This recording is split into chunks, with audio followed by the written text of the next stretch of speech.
Shalom Bapak Ibu Saudara yang terkasih di dalam Tuhan Yesus Kristus. Bertemu kembali dalam acara Street Justice pada saat ini. Sebelum kita melanjutkan apa yang ingin saya sampaikan, kita mau berdoa terlebih dahulu bersama-sama. Tuhan Yesus, terima kasih buat waktu yang sangat khusus bagi kami untuk kami boleh belajar akan kebenaran firman-Mu. Biarlah Engkau menolong kami supaya kami memahami apa yang Engkau maksudkan dalam kehidupan kami melalui acara pada saat sekarang ini. Terima kasih Bapak, di dalam nama Tuhan Yesus Kristus kami berdoa dan bersyukur. Haleluya, amin. Kita buka Alkitab kita di dalam Markus pasal 9 ayat yang kedua sampai dengan ayat yang ke-9. Firman Tuhan berkata demikian. 6 hari kemudian Yesus membawa Petrus, Yakobus dan Yohanes, dan bersama-sama dengan mereka ia naik ke sebuah gunung yang tinggi. Di situ mereka sendirian saja. Lalu Yesus berubah rupa di depan mata mereka, dan pakaiannya sangat putih berkilat-kilat. Tidak ada seorang pun di dunia ini yang dapat menggelantangkan pakaian seperti itu. Maka nampaklah kepada mereka Elia bersama dengan Musa, keduanya sedang berbicara dengan Yesus. Kata Petrus kepada Yesus, "Rabi, betapa bahagianya kami berada di tempat ini. Baiklah kami dirikan 3 kemah, satu untuk engkau, satu untuk Musa, dan satu untuk Elia." Ia berkata demikian sebab tidak tahu apa yang harus dikatakannya, karena mereka sangat ketakutan. Maka datanglah awan menaungi mereka, dan dari dalam awan itu terdengar suara, "Inilah anak yang kukasihi, dengarkanlah dia." Dan sekonyong-konyong waktu mereka memandang sekeliling mereka, mereka tidak melihat seorang pun lagi bersama mereka kecuali Yesus seorang diri. Pada waktu mereka turun dari gunung itu, Yesus berpesan kepada mereka supaya mereka jangan menceritakan kepada seorang pun apa yang telah mereka lihat itu sebelum Anak Manusia bangkit dari antara orang mati. Bapak Ibu Saudara yang terkasih di dalam Tuhan, Street Justice pada saat ini saya mengambil tema tentang bagaimana kita sebagai anak-anak Tuhan berani meninggalkan zona nyaman dalam kehidupan kita. Kita belajar dari Markus pasal 9 ayat 10 tadi. Nah, dikisahkan tentang Yesus yang naik ke atas Gunung Tabor sesungguhnya itu untuk berdoa bersama dengan 3 muridnya, Petrus, Yohanes, dan Yakobus ya. Nah, ketika sedang berdoa, kelihatan wajah Yesus itu berubah dari pakaiannya yang semula hanya putih biasa menjadi putih yang sangat berkilau-kilauan. Nah, menurut Injil Markus, wajah Yesus juga berubah sedemikian rupa, saudara, sehingga seperti pakaiannya, dia bercahaya seperti matahari, dan sementara pakaiannya itu menjadi putih bersinar terang yang mungkin kalau kita melihat itu menyilaukan mata kita. Nah, peristiwa ini sering disebut sebagai peristiwa transfigurasi. Ya. Jadi dalam peristiwa itu Musa dalam tanda kurung sebagai pemimpin peziarah orang Israel untuk meninggalkan tanah Mesir. Kemudian ada Elia, nabi besar dalam sejarah Israel, itu nampak dalam kemuliaan yang dilihat oleh ketiga murid Yohanes, Yakobus, dan Petrus. Ya. Nah, ketiganya berbicara mengenai perjalanan Yesus ke Yerusalem. Nah, apa maksudnya perjalanan Yesus ke Yerusalem. Nah, Yerusalem, Bapak Ibu sudah dikasih oleh Tuhan, itu pusat kota, tapi sekaligus juga pusat peribadatan orang Yahudi. Ya, jadi itu tempat yang sangat dikhususkan oleh orang-orang Yahudi pada masa itu. Nah, disebut juga sebagai kota Allah. Nah, Yesus adalah Musa, dan tanda kutip begini, itu Musa baru yang akan menuntun umatnya, seluruh umat manusia dari perbudakan dosa menuju uh, dari perbudakan dosa menuju ke maut, beralih menuju kepada Yerusalem yang baru, yaitu kerajaan Allah. Nah, peristiwa transfigurasi ini diimani sebagai satu dari sekian beberapa peristiwa penting di dalam perjalanan kehidupan Yesus. Dari pembaptisan, dari penyalipan, dari kebangkitan dia di antara orang mati, dan juga kenaikannya ke surga. Nah, transfigurasi Yesus di atas Gunung Tabor ini merupakan satu satu pernyataan jati diri Kristus itu sebagai anak Allah, sehingga manusia dapat mengenalnya sebagai juru selamat yang akan membawa kehidupan baru kepada seluruh umat manusia. Nah, pada waktu peristiwa itu, Bapak Ibu Saudara, ada 3 murid Yesus, yaitu Petrus, Yakobus, dan Yohanes. Dan Petrus itu menawarkan untuk mendirikan 3 kemah karena mereka sungguh mereka sungguh, khususnya Petrus merasa ada gejolak hati yang berbeda. Dia berkata kepada Yesus, "Rabi, betapa bahagianya kami berada di tempat ini," dalam Markus pasal 5, Markus pasal 9 ayat 5. "Baiklah, kami dirikan 3 kemah, satu untuk engkau, satu untuk Musa, dan satu untuk Elia." Nah, Petrus dari apa yang disampaikan itu rupanya ingin tinggal di atas gunung dalam kemuliaan dan kebahagiaan transfigurasi Yesus. Tetapi Petrus tidak menyadari bahwa ada konsekuensi dari apa yang dia inginkan. Apa itu? Misi Yesus yang tidak akan terwujud kalau Petrus melakukan itu. Ya. Jadi lebih dari itu, Petrus tidak menyadari bahwa kemuliaan itu harus dicapai, mesti dicapai lewat perjuangan, lewat perubahan, jatuh bangun dalam penderitaan. Nah, permintaan Petrus itu mendirikan kemah di atas Gunung Tabor itu menunjukkan sikap yang nyaman sebetulnya. Petrus dan teman-temannya itu terlena dalam zona nyaman dan tidak mau meninggalkan atau beranjak dari situasi yang seperti itu. Oleh karena itu, Yesus tidak membiarkan para murid itu terlena dalam enaknya sebuah perjalanan kehidupan. Lalu Yesus mengajak mereka turun dari gunung untuk turut ambil bagian dalam peristiwa keselamatan atas bangsa-bangsa. Nah, ajakan Yesus untuk turun dari gunung ini memberikan satu arahan penting, satu pembelajaran yang penting bagi murid-murid bahwa kenyamanan di atas Gunung Tabor itu tidak memiliki arti apa-apa.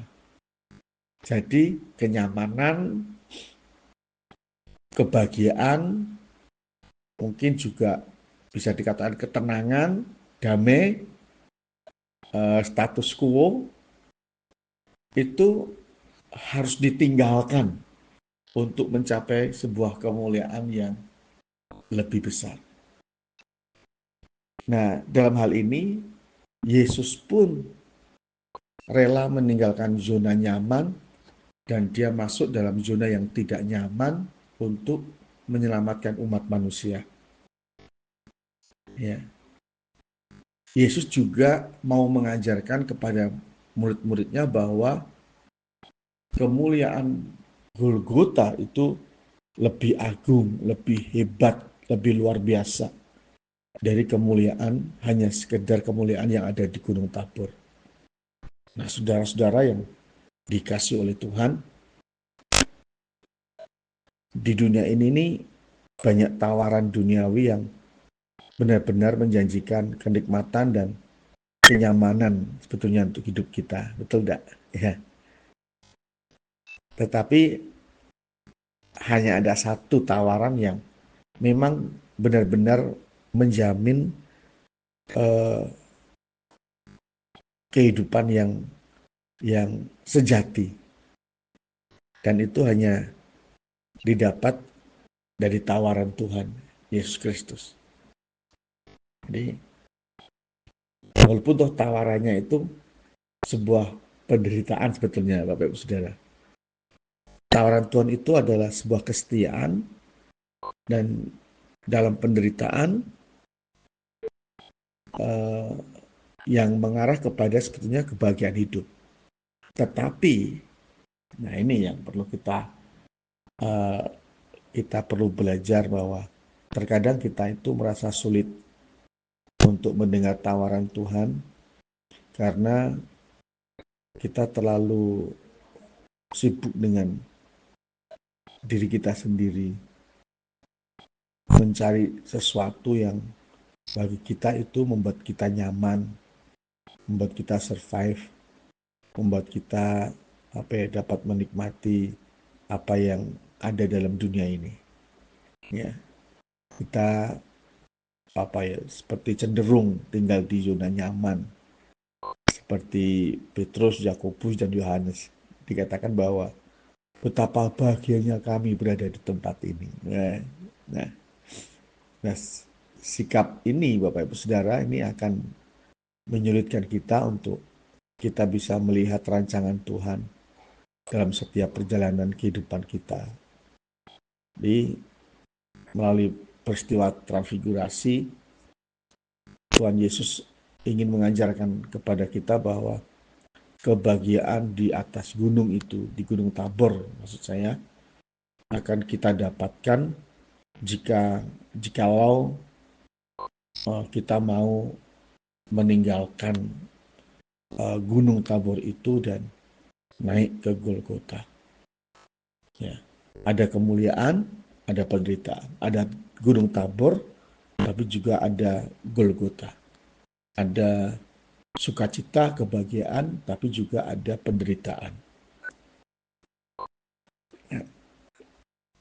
Jadi, Bapak Saudara, apakah kita sudah berani untuk meninggalkan zona nyaman Gunung Tabor kita ya, dalam hidup kita, dan kita berani untuk melangkahkan kaki menuju kepada Golgota yang artinya sebuah penderitaan.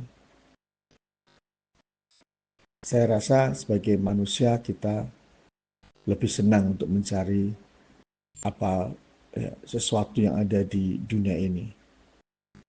Ya, mungkin kita juga tanpa peduli dengan situasi yang ada di sekitar kita. Mungkin kalau kita seorang suami, bisa saja kita mencari tabur di tempat lain, lalu membiarkan anak dan istri kita berada dalam zona yang tidak nyaman. Seorang istri bisa saja lebih asik dengan tabur-taburnya. Contoh ya, kalau diajak belanja di mall, di pusat pembelanjaan, sampai lupa memperhitungkan penghasilan suami, sehingga akhirnya suami harus harus melakukan tindakan-tindakan yang baik di perusahaan atau di kantornya.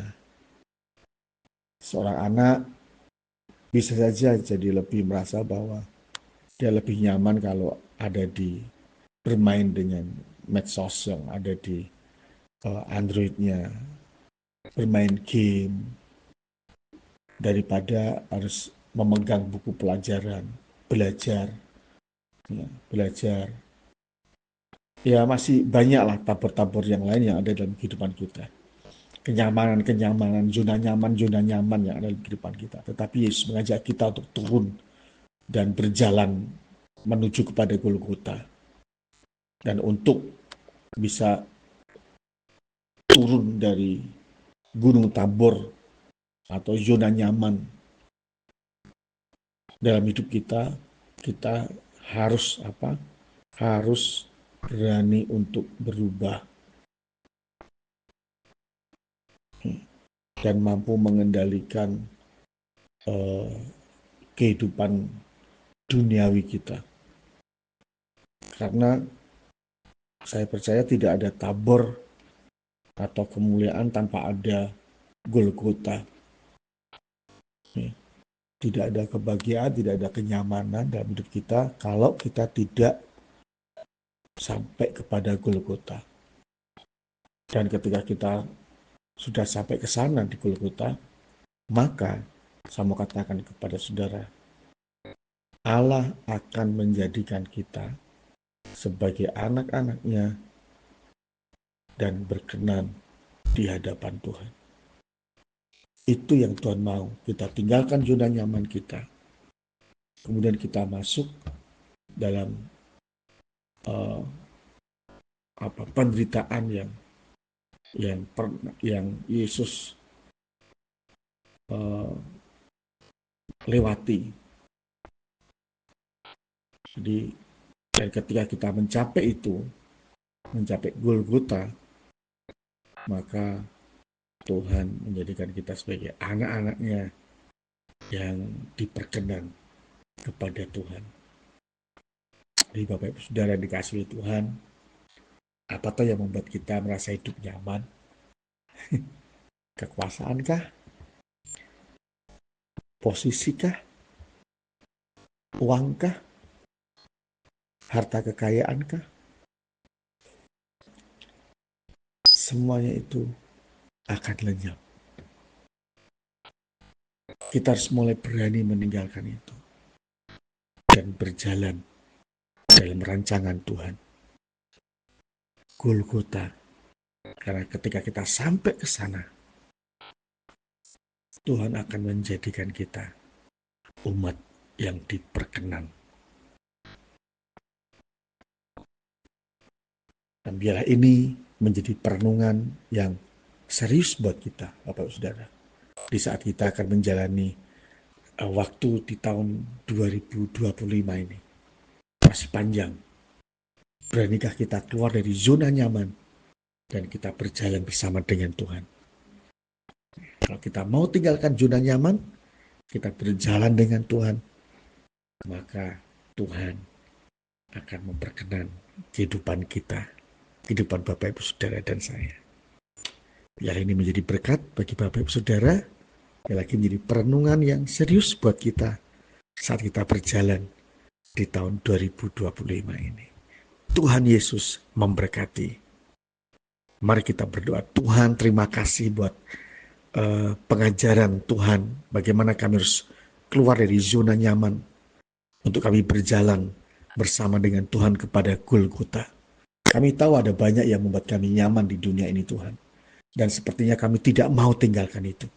Tapi biarlah Tuhan, ketika kami iring Engkau, kami ikut Engkau, kami berani tinggalkan zona nyaman dan kami berjalan dalam gunung Golgota, naik ke daripada Golgota bersama dengan Engkau. Karena kami tahu ketika kami mencapai Golgota, maka Tuhan akan menjadikan kami umat yang diperkenan oleh Tuhan. Terima kasih Tuhan. Kau memberkati setiap anak-anak-Mu, semua yang mendengar dan membuka channel Street Justice pada saat sekarang ini. Tuhan memberkati mereka, Tuhan membawa mereka dalam kehidupan bersama dengan Tuhan. Di dalam nama Tuhan Yesus. Haleluya. Amin. Tuhan Yesus memberkati Bapak Ibu Saudara semua.